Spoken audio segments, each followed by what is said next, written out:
Here we go.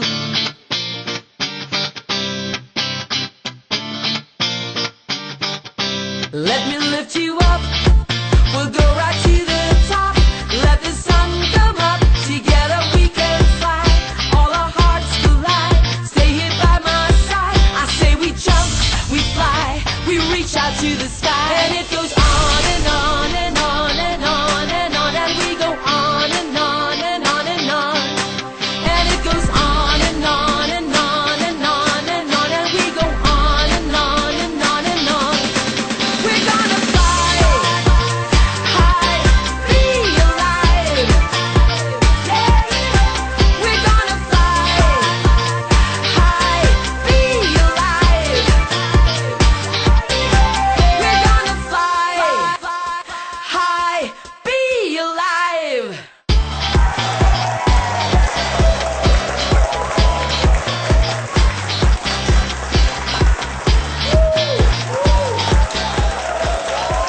Good morning, everybody! Kung meron po tayong mga paraan para na pwede nating matuklasan para mas maging healthy po tayo, gusto nyong malaman? Yeah! Siyempre, Susan, we all want to be in perfect health, di ba? Di ba? Alam mo, Susan, Ana, ang daming tumatawag sa atin because a lot of people are amazed at the stories that are being told here in our show. Today po, ang pag-uusapan natin ay yung diabetes naman po. At ayon sa statistics ng Department of Health, diabetes is the 9th leading cause of death in the Philippines, affecting 1 out of 25 Filipinos. An estimated 3.36 million Filipinos are affected by the disease today. Isa na po ako doon. Kaya nga, Ana, will you choose life or tatanggapin na lang natin ang mga sakit natin? Through our show, we will show you that we can choose life over sickness. And there are natural ways to address even diabetes. Yes, ang diabetes ay isang pangkaraniwang sakit. And yet, very serious po ito. Kasi maraming complications po dito sa diabetes. Today we have a story of an 8-year-old Dana Felizardo. Meron po siyang juvenile diabetes. We'd like to welcome her sa Be Alive!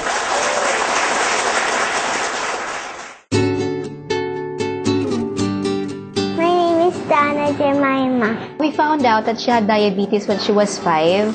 She was diagnosed DM1. Medyo fatal na yung kanyang diabetes at that time, but we didn't know that she had diabetes. We just found out when we went to the hospital because of her pneumonia, and it got worse.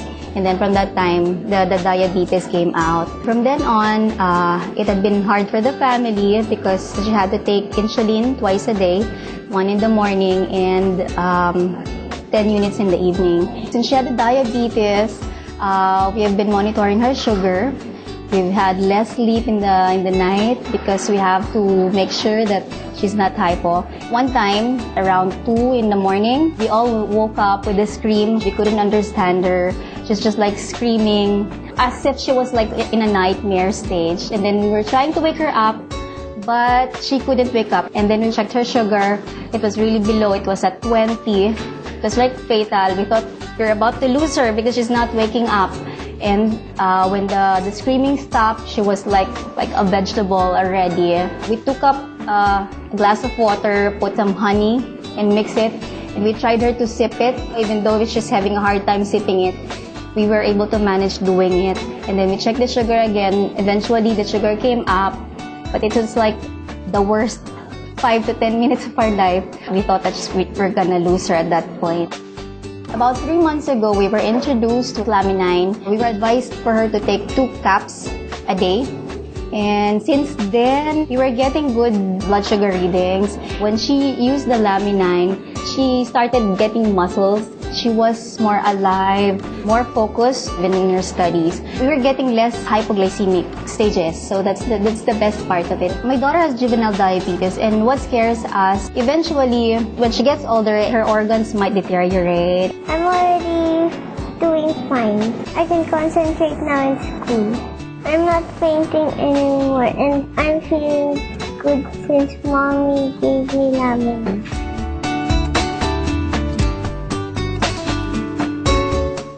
When we come back, we will give you our doctors. Papaliwanag po nila sa atin ang sakit na diabetes.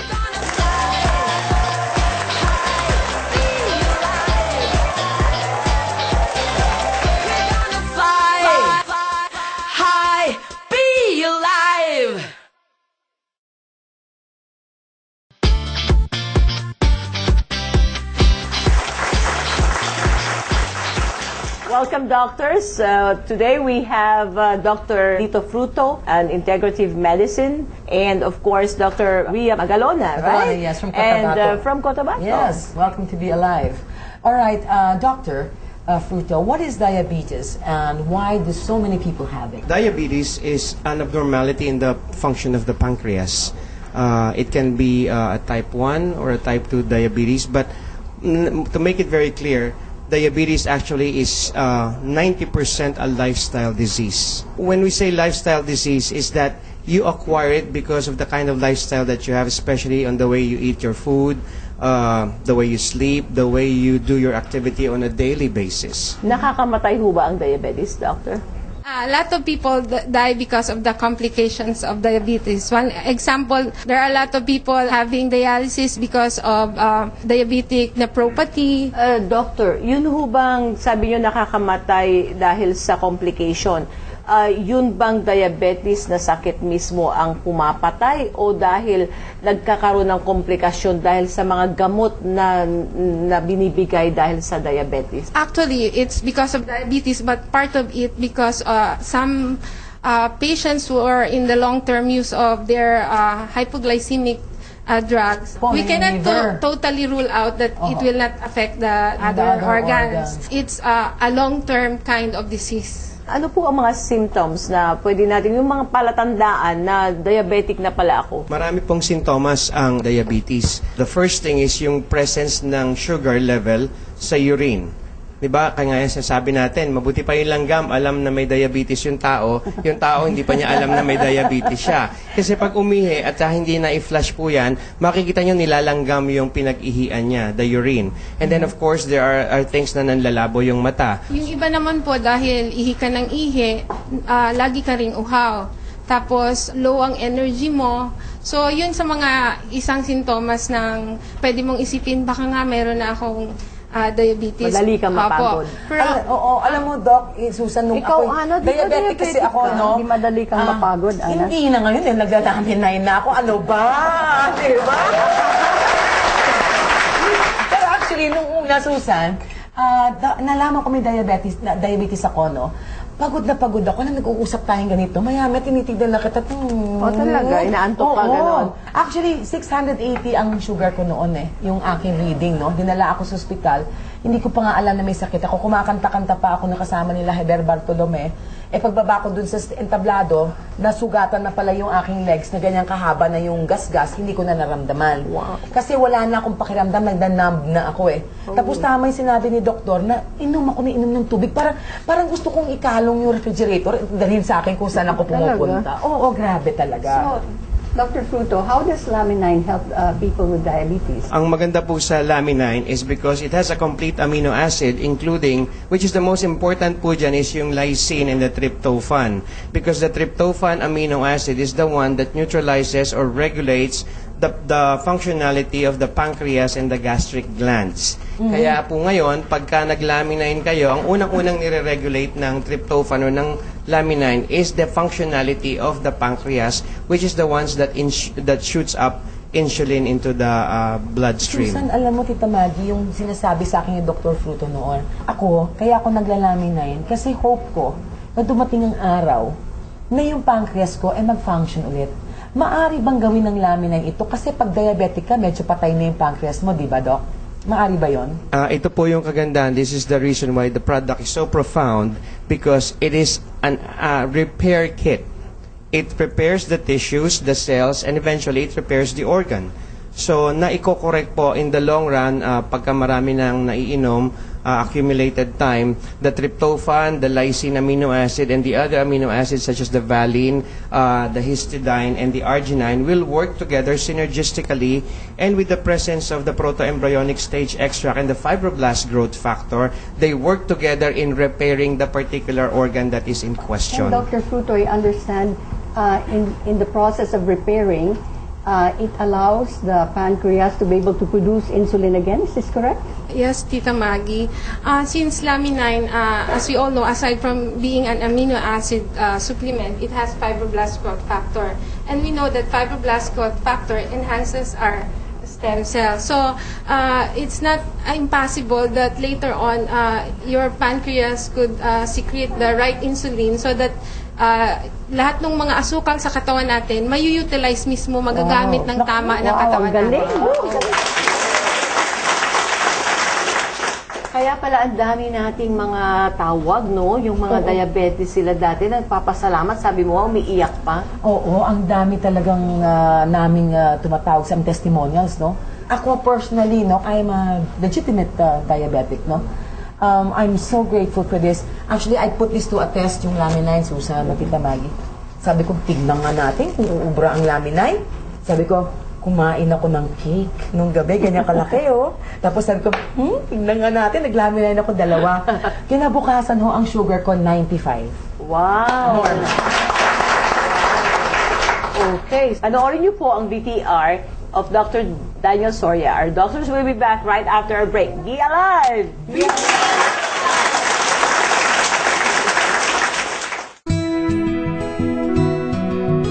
I have diabetes and I have a high cholesterol. When I found that I have diabetes, I was thinking about my family.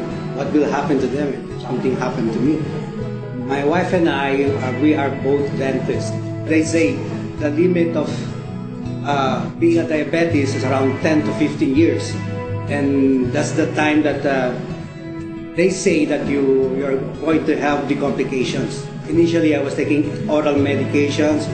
Once I become hypoglycemic, my sugar is so low that I tend to have chills. I shake. My friend introduced laminine. Initially, when I saw the laminine, I was thinking that just another product. Being a diabetic also, I had these holes in my hands. Both hands, they have loops, white spots here. You'll see some cuts. It's like my hands are being eaten by something. When I took the lamina, it erased everything. I'm also a doctor, wife of Dr. Daniel Soria, and we were monitoring his laboratory result, especially the glucose and the cholesterol and creatinine. Last year, when he's injecting insulin, I think that's 25-75 combination. His sugar was maintained in the level of 200 to 250, and after taking the laminine, his laboratory result was declined into 156 without taking insulin. I love my husband, and I know now that he's going to live longer and enjoy our kids. We're gonna fly high, be alive.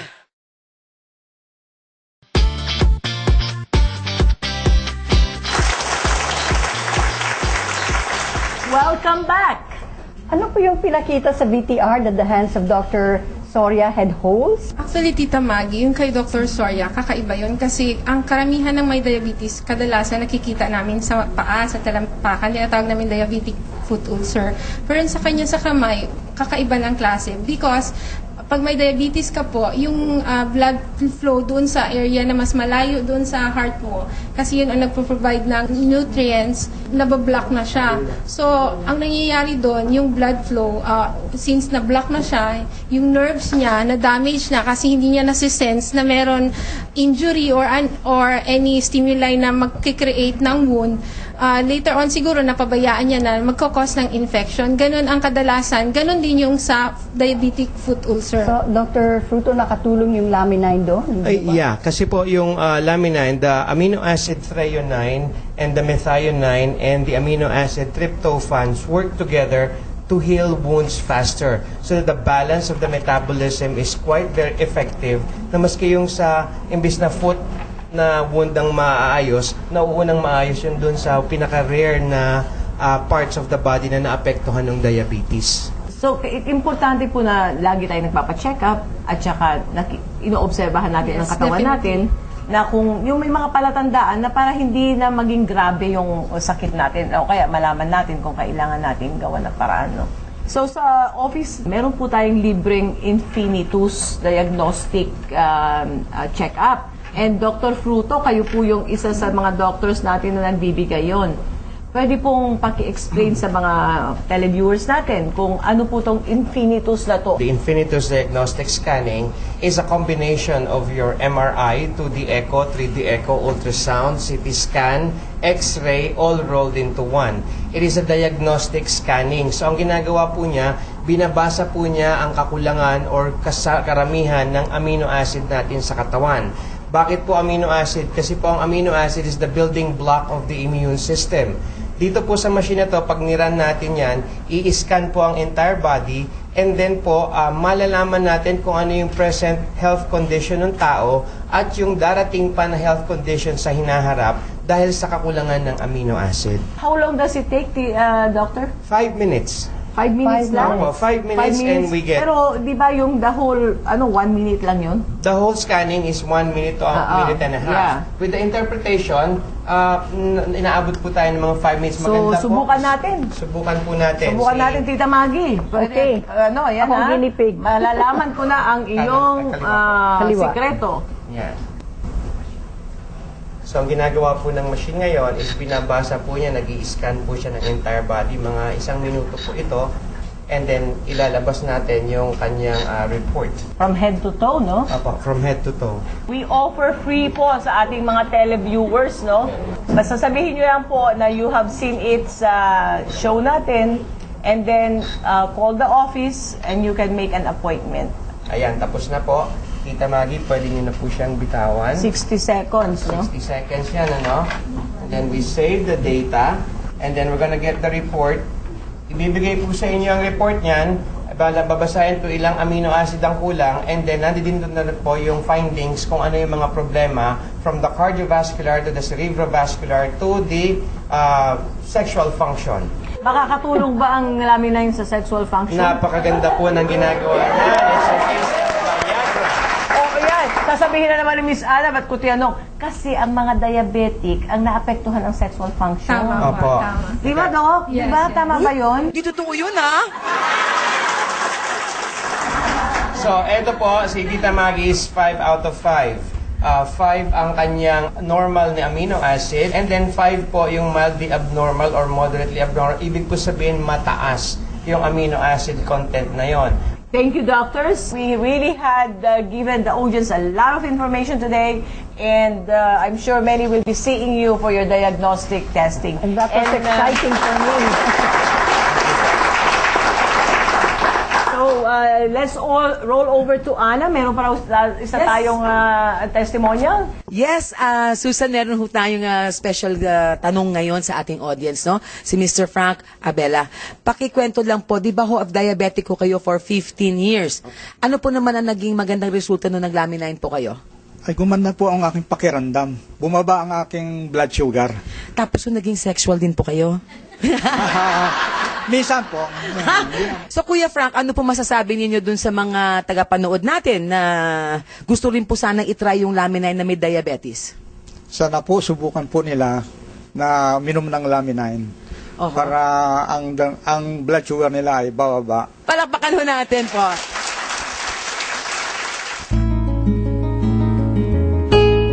I first found out that I have diabetes last 2009. I was wondering at nighttime, I have to drink at least 2 liters of water. And in the daytime, every time I see the light, why does it look violet? I was scared because my aunts and uncles have it and also my cousins.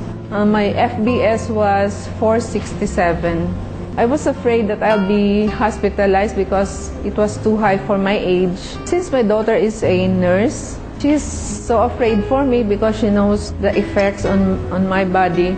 Before I take the laminine, I had my laboratory to really find out if it will be okay for me. The greatest miracle of it was on the 3rd day, I can read without my glasses anymore. And after 2 weeks, I had my laboratory.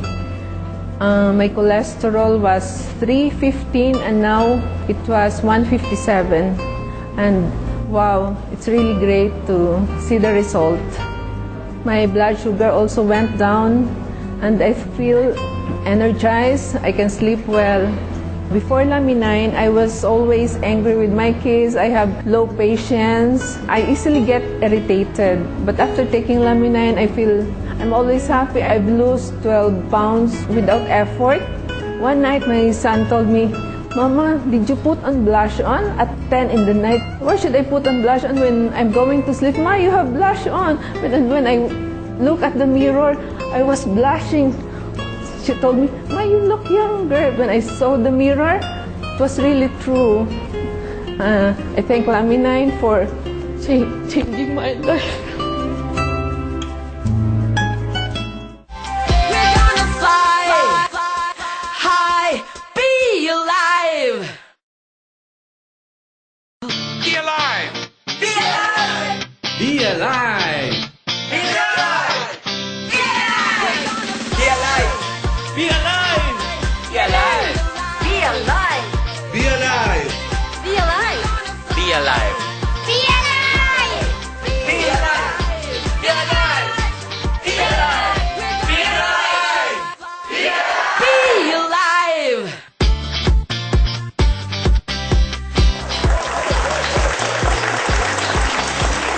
Welcome back. We have a special guest today, General Aragon. Alam ko po na mayroon po kayong napakagandang experience sa Lamine. And I'd like you to share with our televiewers, Tell us first a little bit about yourself po. Sinabi niya nga, General Aragon, retired Army officer. Since I came in dito sa Lamine, maraming magandang results ang nangyari sa buhay ko. I'm a person who cannot just easily be convinced, Opo. It is like a firearm. You're going to say a firearm is good if you have not fired it. So, when somebody introduced that to me, so, tinesting ko. The product is good. In how many days po ninyo nalaman? Oh, in 1 week time. Wow. 1 week time. Alam mo, marami ako naramdaman nun. Actually, I cannot put my knee up. I have also my allergy. Opo. In my hands. Nagtutubig yan. And then, I have my back pain. Opo.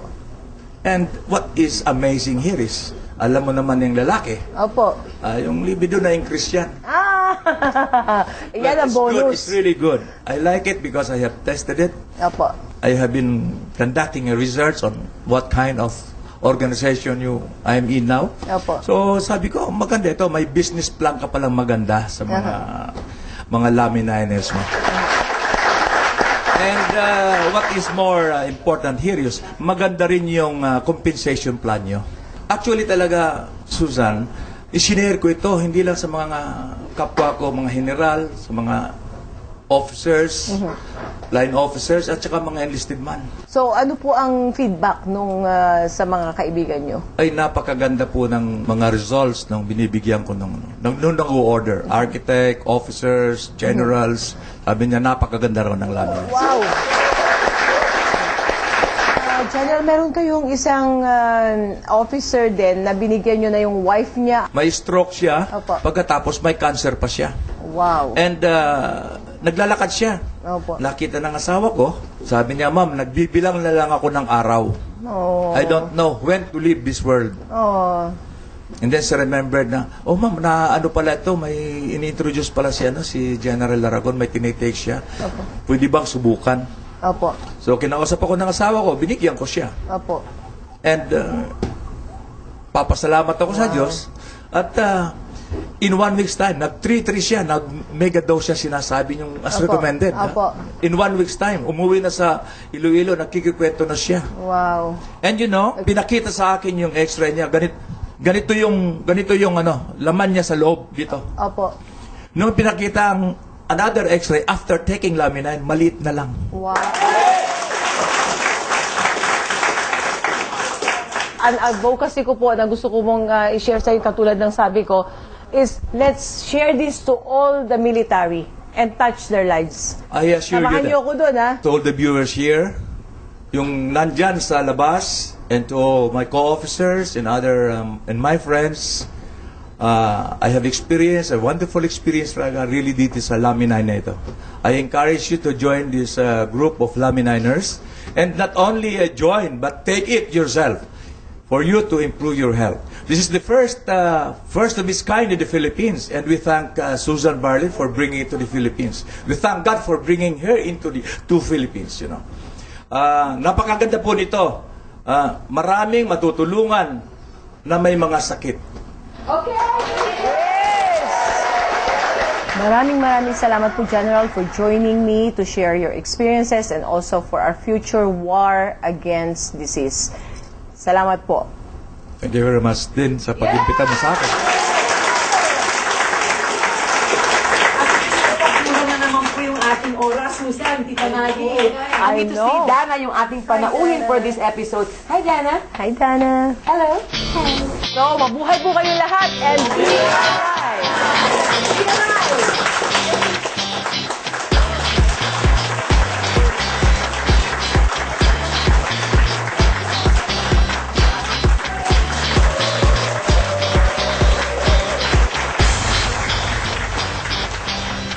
Be Alive would like to thank the following: